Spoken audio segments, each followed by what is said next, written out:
Hello friends, I Madhuri Tayal. Today the topic of discussion is time complexity part 2.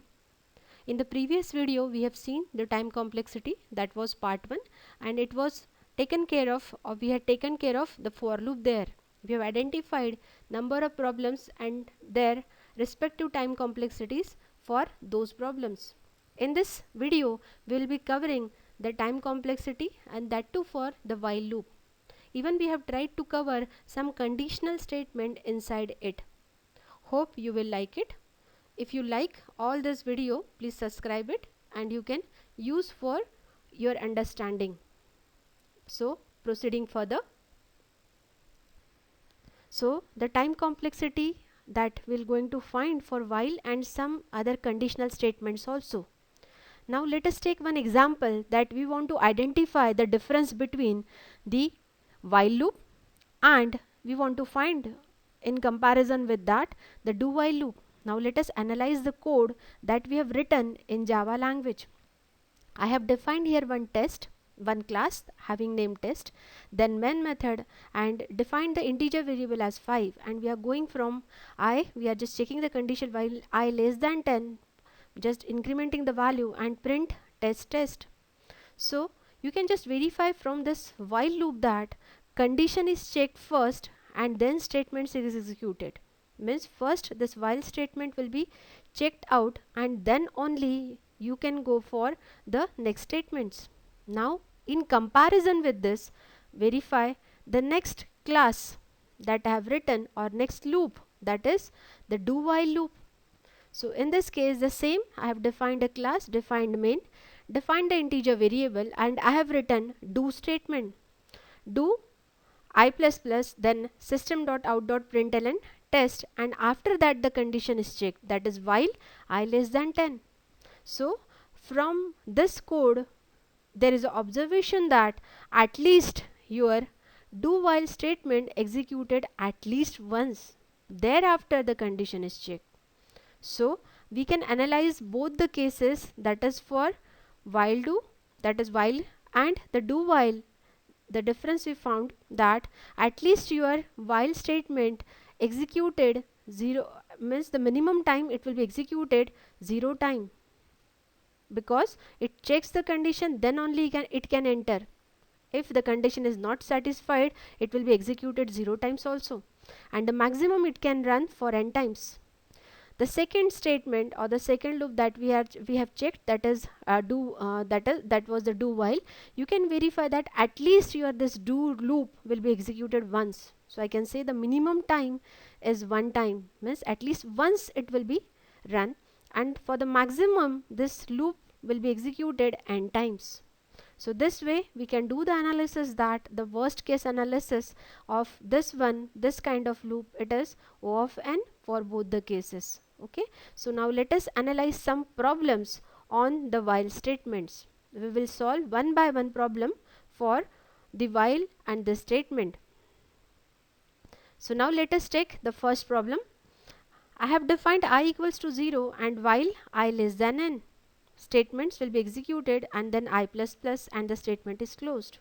Now please verify I equals to 0 executed 1 time, while I less than n executed n plus 1 times, and the statements for n times and then n times. If we will do the summation on the right hand side of the frequency count for the your statements will be executed, it comes out to be 3n plus 2. So I can say the order of polynomial is n, so the time complexity will be O of n. I hope you understood. Now moving ahead with the next problem. Now a equals to 1 while a less than b statement, and a equals to a into 2. The terminated condition, the termination condition for this while loop is when a greater than equals to b, then this loop will be terminated.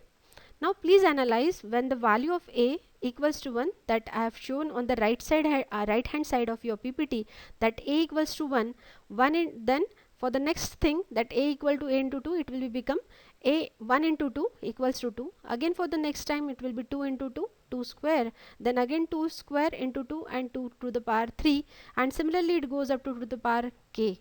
That means we will be summing the both the conditions, that is equalizing both the conditions, that is a greater than equals to b, I am getting the value of that one 2 to the power k, so it will be a equals to 2 to the power k. So 2 to the power k greater than equals to b. So I found the value of k equals to log of b to the base 2. That means in general this b can be replaced with n, and the time complexity of this code will be O of log of n to the base 2. So you can verify that we found the complexity in terms of log and the base is 2. Why? Because a in your loop it was a equals to a into 2. So now we can find a similar kind of working in for loop. So you can verify it is same as of your I equals to 1, I less than n, and I equals to I into 2 and the statements. So it is what again we found the equivalence also from while loop to for loop. Now let us analyze another problem for while statement. Now there is suppose a question, suppose find the for loop equivalence for the while loop. So we do have a for loop here, we do have a while loop here. We want to find the for loop equivalence of this same loop. So please verify it. Here I equals to n, I greater than 1, it's a that means it's a decremental loop, and I equals to every time I divide by 2. Please analyze it. So you can write the same code for loop will be like this. You will be writing for I equals to n, I greater than n, that is a terminating condition, and I equals to I divide by 2 is your incremental condition and the statements. So this way also we can find the equivalence of your while loop for with the for loop. Let us analyze the next problem.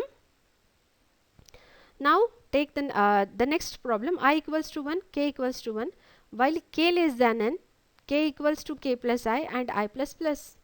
Now please verify when we'll be dry running your code. So we will find that I and k are first initialized as 1 1. Now for the next incremental value, when I equals to 2, your k becomes k plus I, that is 1 plus 1, that is 2. Again for the I third value it will be 2 plus 2, and again 2 plus 2 plus 3, then 2 plus 2 plus 3 plus 4. Roughly we can say it's a natural language series, that is m in bracket m plus 1 divided by 2. Now the the stopping criteria or the termination criteria for while loop to be executed, it is k greater than n. So equalizing the both terms, for k putting the value m in bracket m plus 1 divided by 2. So after solving it, we'll be getting m square greater than equals to n. So the value of m will be root n. So the time complexity of this code will be O of root n. Now every time we are seeing O of something, this is a big O notation. We'll be discussing this big O notation and the types of different notation in the next videos. So going ahead for the next problem. Now again we found the for equivalence of this whole exercise or for this problem. So we have identified that in the initialization part in for loop k equals to 1, I equals to 1. Then the terminating condition is k less than n, and the incremental value is I plus plus. Then the statements are there, and every time the k equals to k plus I. So this is the equivalence of your while loop to a for loop. Moving further. Now again find the time complexity for the given code. The code is given to you while m not equals to n. If m greater than n, then m equals to m minus n, else n equals to n minus m. You can verify from this code that this is somewhere a code for finding a GCD of a number. So let us execute this code, or I can say that we can dry run your code. So let us initialize the values as m and n, because all your this code contains m and n values. So now just take suppose m equals to 6, so n equals to 3. Then if it is 6 and 3, your m is greater than n, then m equals to m minus n. 6 minus 3, it will be 3. So now your if the m value will become then 3. Now let us analyze if both the values are same. So in that case it will be executing 0 times. Now let us take some greater values, m to be suppose 16 and n to be suppose 2. So every time m is greater than n, so it will be m minus n. So 16 minus 2, 14. In the next iteration it will be 12, then 10, then 8, then 6, then 4, then 2. So now you can verify from the code that it is somewhere, it is n by 2. Okay, so the degree of polynomial is here, you can verify it, it is O of n. So this way the time complexity of this code is O of n. The for loop equivalence of this same code is without initialization, termination condition is m not equals to n and nothing is to be there as a incremental value. So this way even we can convert your while loop to your for loop. Let us go ahead with some more problem. Suppose some algorithm is given, algorithm test n. If n less than 5, then print the statement, else again a for loop is written and printing the statements. Even if we will remove the statement from this, because it is having a one time, this statement will be executed once and the latter code will be executed because it starts from 0 to n, so at least n times. So even if I'll do the summation, it will be n plus 1 time, so order of polynomial here is will be of n will be 1, so it will be O of n. So even the same question is given like remove some code from here so that the complexity could not to be changed, then what you can do? So the answer is that you can remove the code that is shown with the red colored arrows. So even if you will be removing this code, your complexity will be as it is. So let us go ahead.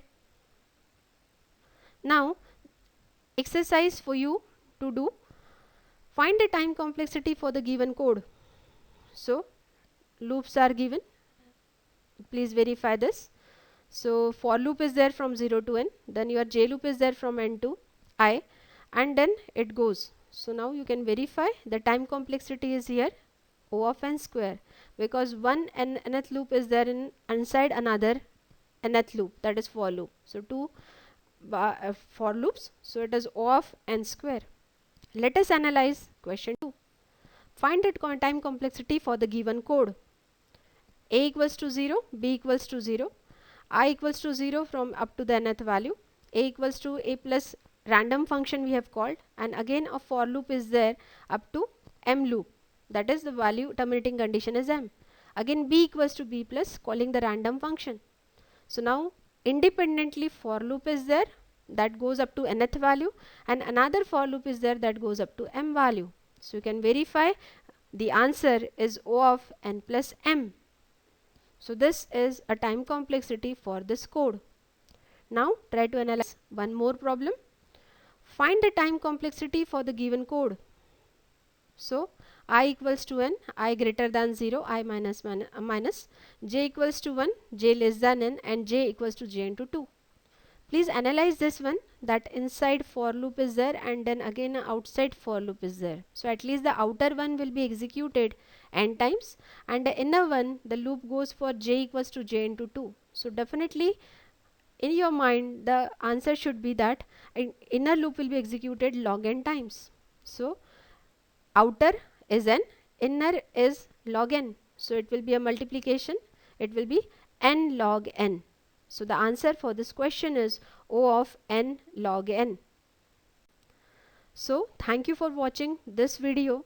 In the next video we will try to analyze the space complexity and the growth of function.